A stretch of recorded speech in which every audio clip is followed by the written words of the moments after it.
Hey guys, sorry I'm a little late. My technical difficulties were more my poor son. He's not doing well, so he just came upstairs and told me that he unfortunately threw up all over his bed. So that's the beginning of my night, and you know, hoping there's some sleep in my future. But anyways, I am here tonight to talk to you guys about unworthiness and what that has to do with power. So I've kind of got my notes here that I'm going to follow because I don't want to miss anything really important. And it's really important that for me, I get to see you, so make sure you let me know you're here. Like, post your name, ask a question, just say where you're from, anything like that, so I know that you're joining me. And I loved the responses from you guys, that the engagement that's happening and the feedback that's coming back around power and everybody's different situations and beliefs around power and what everybody's experiences have taught them. So obviously, just from the people that have been here so far in the group, it's a vast array of what an understanding of power is. And I gave you a definition of it yesterday from what, you know, a technical definition is, but I'm hearing a lot of like that it has been perceived or interjected upon you, or you've seen it in the world a certain way, and that's the good and the bad aspects of power. And that's what we're going to kind of talk about tonight. And I just want to get my notes organized here because I'm like running around like a crazy person with my son being ill. So, okay, power zone. That's what we're going to talk about tonight, the power zone. So what is the power zone? And the power zone is where we're in a state and a space where resiliency and vulnerability meet. And so when we are out of balance and we're not in the power zone, we know this because we feel defeated, we feel overwhelmed, we feel anxious and unheard, and we don't feel resilient, and we don't feel comfortable or safe enough to be vulnerable. So that's a good indicator that your mindset is working out of the power zone. Hello, Erin. Hello, beautiful lady, yourself. So when you think about moving in the power zone, I've been hearing a lot of people talk about how that's a fear-based place or an ego-based place, and it can be abused, and it can be from ego and greed and all those different places that don't serve us well. But it can also be from a place of trust and compassion. And trust is going to be the big one that we're going to kind of explore tomorrow. But trust is where, and trust in ourselves and trust in others is where we can release our fears around power, around it being taken from us, around us giving it away, and letting it go, and the big one of having it stolen. And that's when it's unconscious, when we don't know it's happening, that we're in relationship with somebody who is, or maybe every day or whenever we're with them, stealing our energetic power. So there's different aspects to that.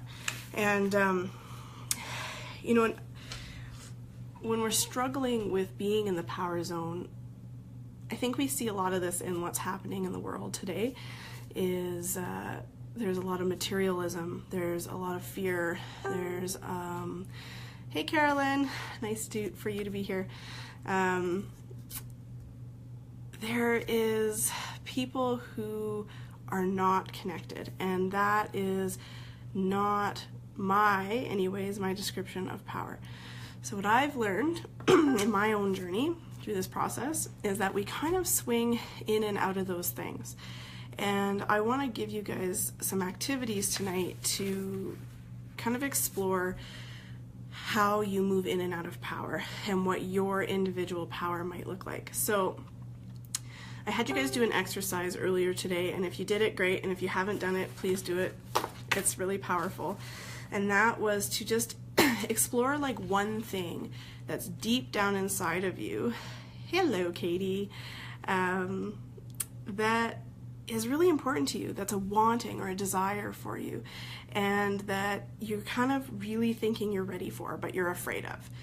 So something that you've held on, held back, not really released into freedom and into your future. So once you know that one thing you're going to pick, and there's many of those things that we're going to explore in the future, but I'm going to give you guys a formula to essentially walk your way, map your way through creating success or moving towards success in whatever action that you need to take towards this thing. So I saw different people have different ones. They're going to spend times in their gardens. They're going to get their health back under control. They're going to start putting themselves out there more. Some people are going to start working on scary projects. So already there's a vast difference in people's kind of wishes and desires and dreams. And that's what I love about this, is that there's a collectivity and a community base with women that when we trust, we bring compassion, we bring authenticity, and we bring empathy. And that's what allows for so many of us to release ourselves out of these barriers around power and action. So I think that you're probably getting the fact that I believe power is really connected or interrelated to worthiness and our own beliefs around our self-worth. And because we're exploring personal power, that's kind of where we're going to stick tonight. But first we have to understand that power is based on our beliefs. And when you hear me say power belief, it's our power status. That's our current state of understanding of power, of how it's affecting us and how we move through the world. Hello, Sherry. How do I want to explain that? So what is a belief? And for me, belief is like a really long-held idea or a thought that you've kind of created the world to be. You know, how the world works, how you work in the world, how the world works towards you. That's a belief, and it's really, really rooted inside of you. But it's not necessarily a fact. It's not necessarily the truth, but it feels like the truth. It feels like your truth. And beliefs come from all sorts of different things, from culture to relationships to experiences to interjected conversations and beliefs, and then what we create in ourselves around our own practices. So we're going to start with beliefs, and then a barrier. A barrier is a block. It's when our belief kind of gets in the way and it prevents us from moving forward into something that we really desire. Hey Sue, it's great to see you. Well, not see you, have you here. I wish I was seeing you. Anyways, so barriers. Barriers are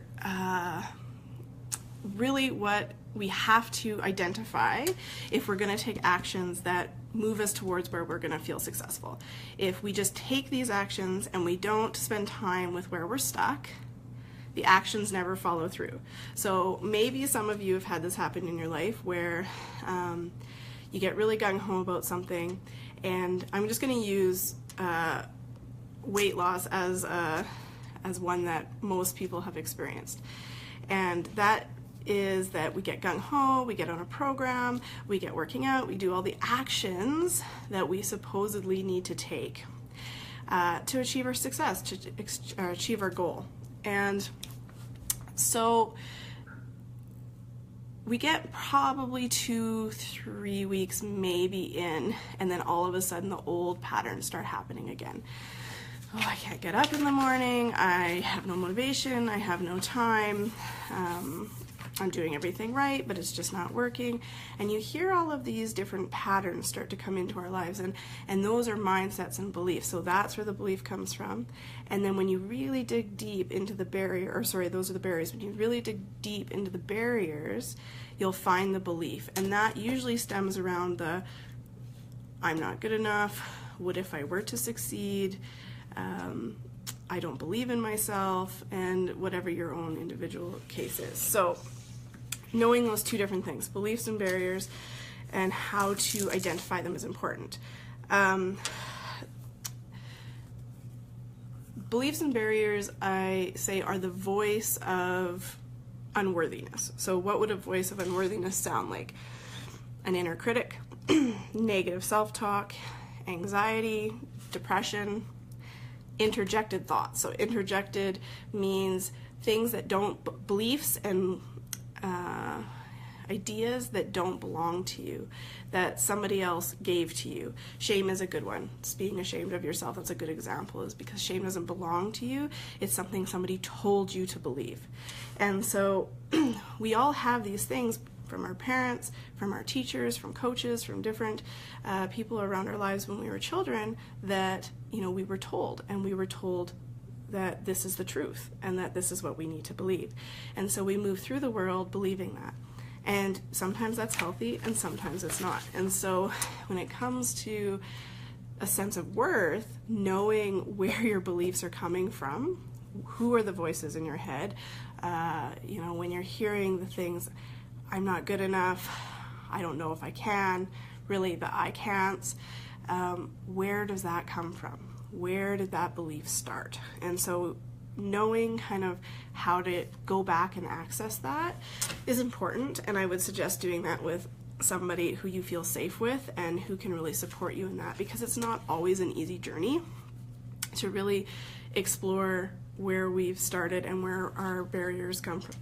It can be scary and it can be quite frankly gut-wrenching, but it can also be exhilarating and create freedom and movement. And movement is huge. Movement for me is what I really strive to keep things going for myself and for clients, and that's where the feelings of success come from, is movement. And that it doesn't necessarily always mean movement forward. It can be even in the present moment. What is your mindset and how are you staying present in that movement? How are you going into the past and exploring who you were, where you came from, all those things, but with the idea that you're coming back forward. So movement is a big one.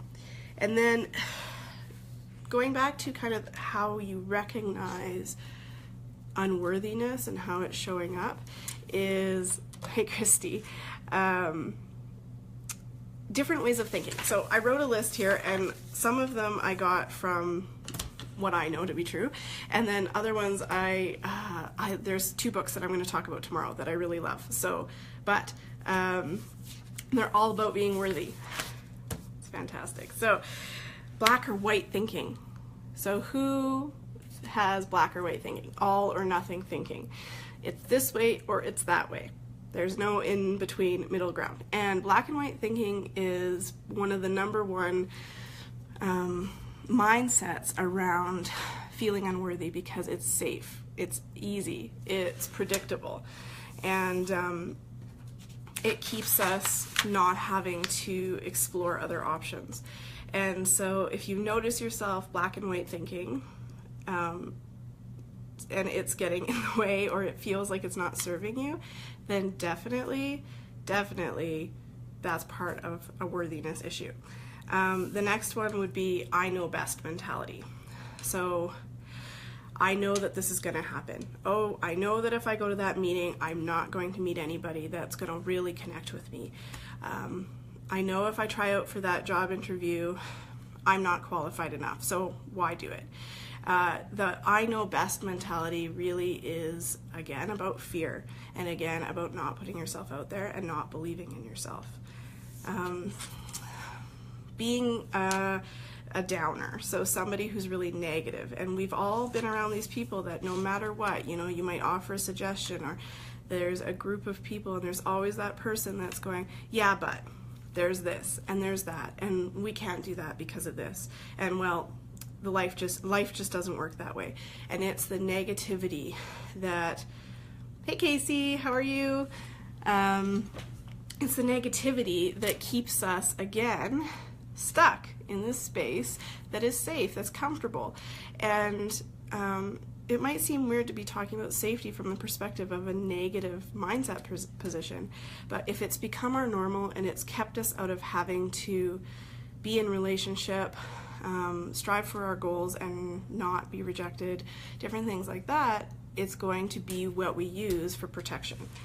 Another one, this is my favorite, the gurus of shoulding. So, should of, should have done, should be, what's another one? Should do. So, all of the shoulds, and I don't know about you guys watching, but I do know about my clients, and this is something that is what we address right off the bat. The mentality of I should, because I feel guilty, I will feel ashamed, I feel embarrassed if I don't, I feel less than, I have to earn my worth, and all these different things, right? So the shoulding, if you find yourself saying or thinking, I should have done that, or I should be this, or I should have gone there, etc., etc., you're in a place of feeling unworthy. And we're going to talk about what we need to do to get out of that. But first, it's just really starting to be able to track when you go into your own space, when you actually can track in yourself, oh, maybe I'm not coming from a place of power, of positive power in this moment. And I would say the biggest one that prevents women specifically from really standing in their power and kind of claiming their strengths and their purpose is bullying themselves. So being mean to yourself, judging yourself, calling yourself names, I'm fat, I'm ugly, I'm not good enough, I'm a horrible person, I'm weak, I'm all these different things that go through women's minds. When we go into the bullying state, it breaks our love down, love for ourselves and ability to love for others, because we're doing it to try and protect ourselves. We're doing it, and it seems really weird, but it's true, that we do these things to keep ourselves removed from connection. And because at some point somewhere we've connected and we've been hurt. And when that's happened, we don't want to re-experience that again. So our tendency is to create all these different beliefs, or we've received or accepted these different beliefs from different people that have kept us safe and kept us removed because we've been hurt somewhere, someplace, somehow, or they have been hurt. That's a big one, right? Where beliefs passed down from our parents were possibly that they were in a situation, they found struggle in it, they found disconnection, harm, and they chose to then say, this is how things are, this is how we move in the world, and then that becomes your adopted belief. So that's again where we're talking about interjections. So the power zone is where we're going to want to be if we're feeling like we're wanting to move into anything, if we're feeling like we're slipping away from self-love a little bit or self-care. We want to kind of think, how do I get back in the power zone? What do I need to do that? And first is trust. And then talking a little bit about where power goes. So I know I posted in the description this idea that there's letting go of power, there's giving away of power, there's having it taken from us, and then and that can be taken in a very innocent way. It's just how we teach people to treat us. That's the taken part. And then there's the stolen, and that is the power vampires, the people that purposely come into our lives and essentially make us feel less than or weaker than them or less intelligent or whatever, but specifically less than, and they use that for the bettering of themselves or to hurt us. So that's the most extreme. And then the other scale is just really when we're in a place of not feeling worthy, and so we put others ahead of us.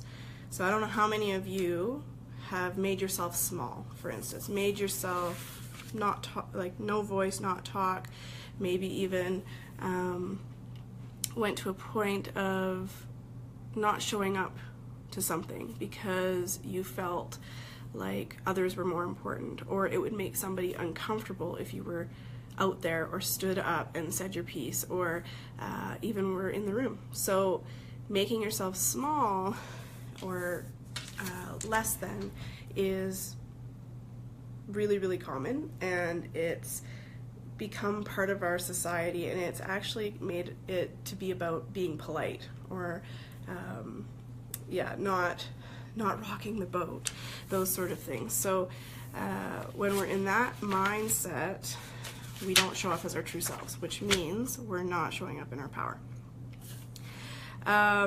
Okay, I'm getting off track. I'm detouring here. So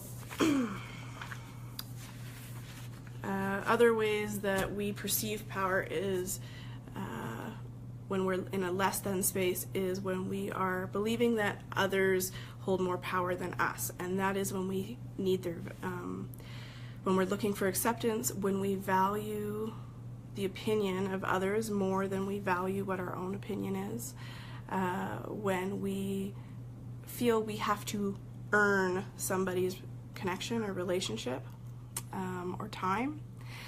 You know, I've had some clients that have said to me, you know, my tendency is that I feel like I have to pay people to be my friend. So I need to take them out for coffee. I need to host fancy dinners. I need to pay a coach. Any of these things that where it's saying, you know, I'm really, really needing connection in my life, but I feel like I might have to earn it or give something to you in return for you want to spend time with me. That's also an aspect of giving away power. So we all do it, me included. I know this to be true because I've done them all, and I've experienced it from all sides of the coin. And when do we know we're abusing power is when we have no aspects of empathy or compassion or trust involved, when it is about controlling someone else, when it is about making sure that you are protected and you're not thinking about the other people in the relationship. So yes, power can be abused, but I know most of the women that are in this program, that are in this workshop that's going on, and I don't feel most of you at this point in your lives are on that end. You're on the end of having it given away, taken, letting go, and stolen. So I want to do an activity, or have you guys do an activity. Let me see here how I'm going to do this. That I just did an example of this, but the question that I had everybody answer in the event around what was that one thing that you really want for yourself, or you desire for yourself, or a dream, or even just a baby goal. I want to go for 5 walks this week, or 1 walk. What is something that you need for you that fulfills your power, that makes you feel successful? And when you have that one thing, you're going to do this little map. Now, it's probably going to be funky for you guys, but I'm going to post it in the event anyways. So we're going to ask ourselves, we're going to do this little map, and it's the spiral down to our inner knowing, our inner compass, that heart space, that thing that differentiates from our head and knows our truth. So on the outside here, I have this, your calling to success. So this is what is calling you. What is your one thing that you're picking, because you're going to do this map for every single new goal or new thing that you desire or you envision that is stuck because of power. So any of the things that we talked about, the shoulding, the black and white thinking, the giving your power away in relationships, all those different things that we talked about in this video, if those are arising and it's preventing you from achieving something, what you want to achieve goes here. The next step is action. Okay, action. So what that action is what action do I need to take to move me towards being more confident in achieving this success? So what action do I need to take that moves me towards confidence. Not necessarily moves you towards achieving what you picked, but achieving more confidence. So that could be, I need to tell somebody about it. I need to write it down. I need to actually envision this. Create booking is something that I'm going to talk a little bit more about in the future, but I am doing a Create Book workshop on Saturday with Jen and Aaron from Prairie Girl Outpost. And Create Booking has been something for me that has really helped this process of picking the blocks that I have, the dreams that I have, and then starting to move through the barriers and doing it in a visual way. A way that is really out in front of me, and I can then see it and then kind of call myself on my own bullshit because it's actually in front of me, it's not just in my head, and that drives me into the next forward movement. So we'll talk more about that, but if it's journaling for you, if it's talking to others, if it's yay, hey Tracy, yay Create Booking, yeah, so we all have our different ways, but really, what is that first action you need to take towards creating confidence? And it could just be, I need to imagine what this would be like to be successful. I'm going to use an example of the activity we did last night, and one of the beautiful ladies in the group was having a really hard time with it and struggling with it, and was like, this activity is way too much for me. I go into a really negative space. And so our first action would be to stop and not keep pushing ourselves towards what we think is success in this, but to actually stop and check in with our bodies. What's really going on? I actually don't feel comfortable. I'm scared shitless. I'm all these things. And so when you get to that space, our action at that point that would move us towards being more confident would be to stop and pause and just say, what can I do? Do I need to take a step away from this? Do I need to stay where I am? Or do I need to just imagine what the end product would be and notice what's happening in my body? So that is first action. So then the next step is believe. And that is, what do I have to believe to achieve this success? So what do I have to believe? Do I have to believe that I'm worthy? Do I have to believe that I'm ready? Do I have to believe that I'm the right person for this action or this purpose or this goal? Do I have to believe in trust? So you're all going to have a different answer for that, but what do you have to believe? Because without belief, you don't move anywhere. So you have to really know what your power tool is in this moment, and that is your belief. What are you choosing to believe in that moment? All right, so then the next one is, and this is the Hummer, the needs. So you have to go goal, action, belief, needs. So what do I need? What are my needs to be able to believe in the action I have to take? And so what are my needs? So this could be, you know what, right now my need is that I just really need to have a hug. I need to curl up in a ball and be myself. I need to go on a weekend retreat and find some time for myself. I need to have a bubble bath. So this is where the self-care part comes in. What are my needs? And I am kind of mind blown when I'm working with people and I ask them about needs and they don't even have a clue what needs might be, or that we even need needs, or we even have needs. And I'm going to tell you that feelings, if you're having a feeling, it's because there's a need. So in power and power loss, we have tons and tons of feelings. Feelings of resentment, feelings of anger, feelings of defeat, feelings of anxiety, of boredom, of directionless, of burdened, all these different feelings that come up when we've experienced power loss. And when we feel that and we get to that place and we know we're having that feeling, we have a need that needs to be met to shift the feeling. So that's the next step. And then the last step, when you're right in the center here, that's when you're in your inner knowing, that's that heart space, is another action. And that's finally the process that you've gone through to take an action, the next action, the big action that's actually going to move you towards whatever your success was, whatever your goal was. So that might then be the big one. I'm actually going to call this person and set a meeting about creating this project together.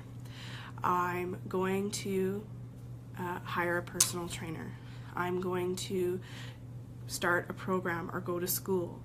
I'm going to go on a retreat, whatever. But that is what is the action? I'm going to put myself out there by doing a Facebook Live, whatever your thing is. But that's the sequence. So I asked you all today in this event, what is your one thing? So now, moving into tomorrow, you're going to really adopt this idea of self-exploration, of going inside. And the reason why I had you do the mirror exercise was because to do all of this, you have to be in a place of self-love. You have to be in a place of, that doesn't mean that judgment doesn't show up there. That doesn't mean that you're not going to like everything you see. But you have to stay with yourself long enough that you either connect to the compassionate part of yourself or the trusting part of yourself, the resilient part and the vulnerable part that are actually going to be what moves you into a more powerful position. And so when we do that, you're able to say, actually, I'm the one running the show.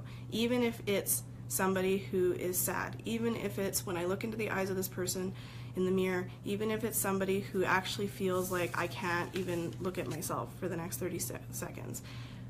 But the first 5 seconds, that's that person that is going to move you forward into this sequence. So when it comes to power and it comes to self-exploratory work, I could go on forever, but for the sake of this activity, you're going to now identify, and I'm going to post this in the group, the questions. What action is going to move you towards confidence in taking further action towards your success? What do you need to believe to move you towards that action? What are your needs that have to be met before you're able to believe? And it seems like it's working backwards, but when you write all of this out, it will be, you'll see the process in front of you. It's like an onion layer. And then what is my final action that actually moves me one step forward towards what this thing of success is?